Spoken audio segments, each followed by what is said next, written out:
Bismillahirrahmanirrahim. Assalamu alaikum dear students. Myself Zunaira Zubair. I am here to present a lecture of Financial Accounting BCom Part 1. बेटे जो chapter हम लोगों ने last lectures में start किया था कैपिटल और एंड रेवेन्यू, उसका हम इंशाल्लाह क्वेश्चन नंबर 9 एंड 10 आज देखेंगे। क्वेश्चन नंबर 9 तो इंतहाई सिंपल है। Classify the following items into capital or revenue. First lecture में ही हमने ये चीज़ डिस्कस की थी कि आपके बिज़नेस में जितनी भी ट्रांजैक्शंस होती हैं वो दो तरह की होती हैं, कैपिटल नेचर की या रेवेन्यू नेचर की। अब कैपिटल ट्रांजैक्शंस जो हैं उसमें कैपिटल एक्सपेंडिचर्स भी आते हैं और कैपिटल रिसीट्स भी आती हैं। ऐसे ही रेवेन्यू नेचर की जो ट्रांजैक्शंस हैं उसमें रेवेन्यू रिसीट्स भी आती हैं और रेवेन्यू एक्सपेंडिचर्स भी आती हैं। बेटे पिछले 8 क्वेश्चंस में हम मैक्सिमम ट्रांजैक्शंस को डिस्कस कर चुके हैं। इस क्वेश्चन में भी वही, बल्कि काफ़ी ज़्यादा तो सेम स्टेटमेंट के साथ ही ट्रांजैक्शंस दी हुई हैं जो हमने पिछले क्वेश्चंस में की। और पिछले क्वेश्चंस में आपसे नेचर ऑफ़ ट्रांजैक्शन भी पूछी होती थी कि वो कैपिटल नेचर की ट्रांजैक्शन है या रेवेन्यू नेचर की ट्रांजैक्शन है, और फिर आपसे रीज़न भी पूछी होती थी कि इसको हम क्यों कैपिटल एक्सपेंडिचर कह रहे हैं, क्यों कैपिटल रिसीट कह रहे हैं, या क्यों रेवेन्यू एक्सपेंडिचर रेवेन्यू रिसीट कह रहे हैं।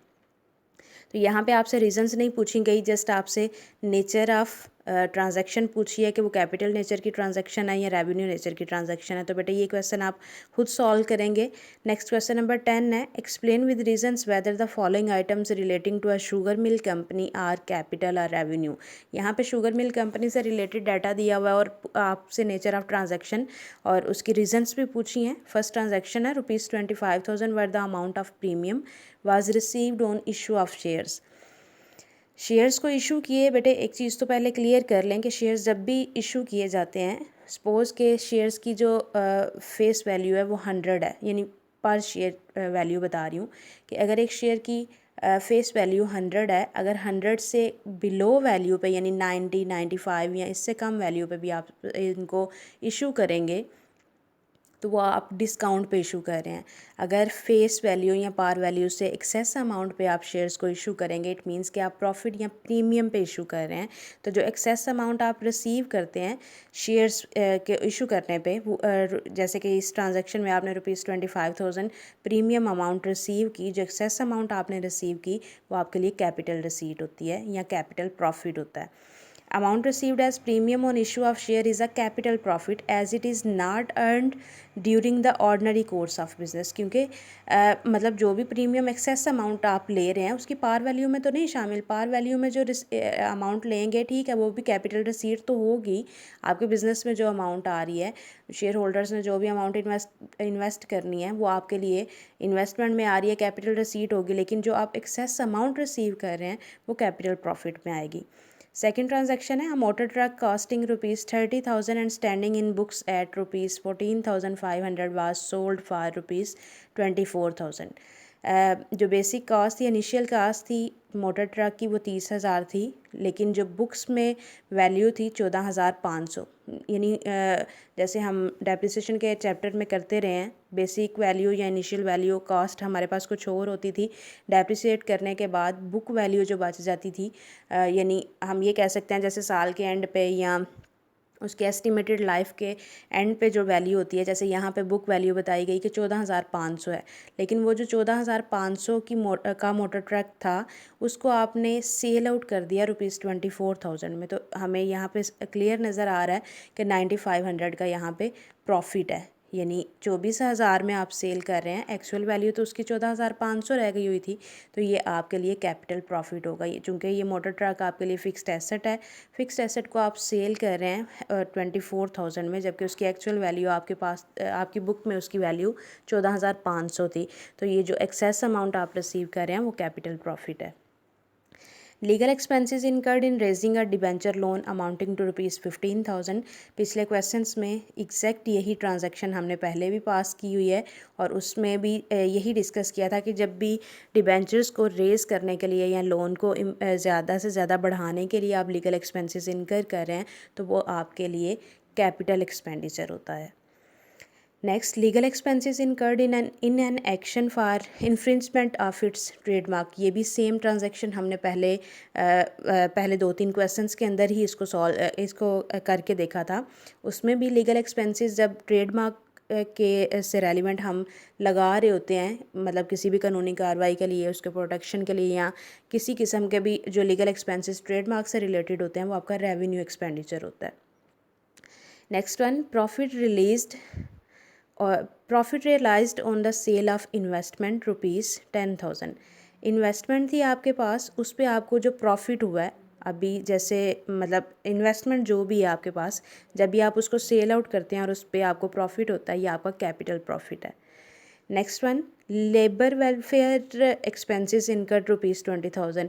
लेबर वेलफेयर तो आप पूरे साल में कभी भी कहीं पे, मतलब ये रूटीन में भी आप बार बार भी लेबर वेलफेयर पे अमाउंट खर्च कर सकते हैं, तो ये आपके लिए कैपिटल एक्सपेंडिचर नहीं होगा, क्योंकि कैपिटल एक्सपेंडिचर वो अमाउंट होती है जिससे आपको ज़्यादा अरसे के लिए फ़ायदा हो रहा होता है। तो ये तो आपकी कंपनी में आपके जो एम्प्लॉयज़ हैं, जो आपकी लेबर है, उसकी वेलफेयर के लिए, उसकी बेहतरी के लिए आप कभी भी कुछ भी अमाउंट खर्च कर सकते हैं, तो ये रेवेन्यू एक्सपेंडिचर कंसीडर की जाएगी।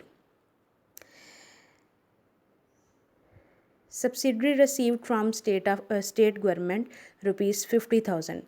अब ये एक ऐसी अमाउंट है जब आप चीज़ें सेल कर रहे हैं तो गवर्नमेंट से जो आप अमाउंट रिसीव कर रहे हैं उस पे एज अ सब्सिडरी वो रेवेन्यू रिसीट आपके लिए कहलाएगी, क्योंकि चीज़ें तो आप कभी भी दोबारा, मतलब साल के अंदर ये बार बार रिकरिंग नेचर वाली, मतलब बार बार होने वाली ट्रांजैक्शन है या रिकरिंग नेचर की ट्रांजैक्शन है, तो इस पे जितनी दफ़ा मतलब आप चीज़ें सेल करेंगे, हो सकता है उतनी दफ़ा ही आप अमाउंट रिसीव करते हैं, तो ये आपके लिए रेवेन्यू रिसीट कहलाती है। ₹40,000 receive from an issue of further shares. आपने फर्दर कोई शेयर्स अपनी कंपनी से इशू किए हैं 40,000 के। द एक्सपेंस ऑफ इशू, जो आपने ये अमाउंट रिसीव की है 40,000, सबसे पहले तो इसको देखते हैं, ये आपके लिए कैपिटल रिसीट है, चूँकि शेयर्स हैं, शेयर्स पे जो भी अमाउंट रिसीव करेंगे आप, वो 40,000 वो आपके लिए कैपिटल रिसीट कहलाएगी, जैसे हमने फर्स्ट ट्रांजैक्शन में डिस्कस किया है। The expense of issue being ₹5,000, और जो इनको इशू करने में कुछ आपको एक्सपेंस लगाने पड़े हैं, वो कैपिटल और डेफर्ड रेवेन्यू एक्सपेंडिचर कहलाते हैं। इससे पहले भी हमने ये चीज़ डिस्कस की थी कि डेफर्ड रेवेन्यू एक्सपेंडिचर होते हैं, क्योंकि इसको इशू करने पे जितना भी एक्सपेंस लगता है वो हम एक ही साल में या एक ही मंथ में वेव ऑफ नहीं कर देते, बल्कि कुछ सालों में करके थोड़ा थोड़ा करके इस एक्सपेंस को कंपनसेट किया जाता है। ₹1,50,000 being cost of land purchased for agriculture farm. यकीनन इतनी सी ट्रांजैक्शन देख के ही हमें पता चल रहा है कि ये कैपिटल एक्सपेंडिचर है। And ₹900 paid for land revenue. तो ये आपके लिए, मतलब जो भी आप फिक्स्ड एसेट परचेज़ करते हैं, उस पर जो भी अमाउंट इन्वेस्ट करते हैं, वो आपका कैपिटल एक्सपेंडिचर कहलाता है, और उसकी मेंटेनेंस के लिए यहाँ पे जो आपने ₹900 खर्च किया, वो आपका रेवेन्यू एक्सपेंडिचर है। ₹3 lakh paid for excise duty on sugar manufactured. यहाँ पे चाहे आपने अमाउंट ज़्यादा ही लगाई है एक्साइज ड्यूटी पे, लेकिन शुगर चूँकि इस कंपनी के लिए गुड्स हैं या प्रोडक्ट्स में आ रही है, तो ये कोई फिक्स्ड एसेट तो नहीं है, तो एक्साइज ड्यूटी जब भी गुड्स पे की जाती है, तो वो आपका रेवेन्यू एक्सपेंडिचर ही कहलाती है। Next, ₹1 lakh invested in government loan. आपने जो गवर्नमेंट लोन में इन्वेस्टमेंट की, वो आपका कैपिटल एक्सपेंडिचर है। ₹1,20,000 spent on construction of railway sidings. Railway construction पे भी जो आप अमाउंट खर्च करेंगे, वो भी आपका कैपिटल एक्सपेंडिचर कहलाएगी। Next, the company received ₹2,500 as commission for acting as an agent for government. Company ने गवर्नमेंट के एजेंट के तौर पे काम किया, और उसके बदले में उसको 2,500 की जो अमाउंट मिली, वो उसके लिए रेवेन्यू रिसीट है, ये कोई कैपिटल रिसीट नहीं है। A machinery standing in books at ₹3 lakh was sold for ₹2,20,000। एक चीज़ तो हमें यहाँ से क्लियर हो रही है कि यहाँ पे लॉस हो रहा है, लेकिन सबसे पहले जो आपको 2,20,000 मिल रहा है, वो तो आपके लिए कैपिटल रिसीट ही कहलाएगी ना, कि चले आपने मशीनरी को सेल करके 2,20,000 रिसीव किया, वो तो आपके लिए कैपिटल रिसीट होगी। अब दूसरी चीज़ ये देखनी है कि यहाँ पे प्रॉफिट हो रहा है या लॉस हो रहा है, और वो कैपिटल प्रॉफिट है या रेवेन्यू प्रॉफिट है, या कैपिटल लॉस है या रेवेन्यू लॉस है। तो यहाँ पे 3 लाख की वो मशीनरी थी, उसको आपने सेल आउट किया 2,20,000 में, तो यहाँ पे जो 80,000 का डिफरेंस आ रहा है, जो वैल्यू आप कम रिसीव कर रहे हैं, वो आपका कैपिटल लॉस है, क्योंकि ये फ़िक्स्ड एसेट है और फिक्स्ड एसेट पे जो भी लॉस होगा, उसके सेल करने पे जो भी लॉस होगा वो आपका कैपिटल लॉस होगा। यही लॉस अगर हमें गुड्स पे हुआ होता तो इट मीन्स कि हम उसको कहते हैं वो रेवेन्यू मतलब रेवेन्यू नेचर का, यानी रेवेन्यू नेचर की जो भी ट्रांजैक्शन होती उस पे हम उस लॉस को कंसीडर करते। तो यहाँ पे चूँकि ये एक फ़िक्स्ड एसेट है, फ़िक्स्ड एसेट पे जो भी आपको लॉस होगा वो कैपिटल लॉस कहलाएगा। उम्मीद करती हूँ बेटे आपको इस क्वेश्चन की समझ आ गई होगी। आप क्वेश्चन नंबर 9 और 10 को बहुत अच्छे से कर लीजिएगा। और बेटे आपके पास अब नेक्स्ट क्वेश्चन नंबर 11 और 12 है, उसमें भी आपने नेचर ऑफ ट्रांजैक्शन और रीज़न ऑफ ट्रांजैक्शन, यानी जो भी नेचर है उसको फिर आपने स्पेसिफाई करना है, उसको एक्सप्लेन भी करना है, उसकी रीज़न भी देनी है। सबसे पहले तो आप नेचर ऑफ़ ट्रांजैक्शन बताएंगे, फिर उसकी रीज़न भी देंगे कि किस बेस पे आप उसको स्पेसिफाई कर रहे हैं।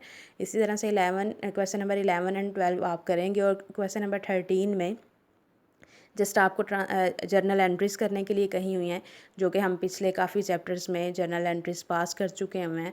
आपने उन तीनों क्वेश्चंस को बेटे, वो तीनों क्वेश्चंस आपकी असाइनमेंट हैं, आपके लिए प्रैक्टिस है। आपने उन तीनों क्वेश्चंस को अच्छे से सॉल्व करना है और फिर कहीं पे भी कोई प्रॉब्लम हो तो आप पूछ सकते हैं। अल्लाह ताला आप सबको अपने हिफ्ज़-ओ-ईमान में रखे और कामयाबियों से नवाजे। आमीन।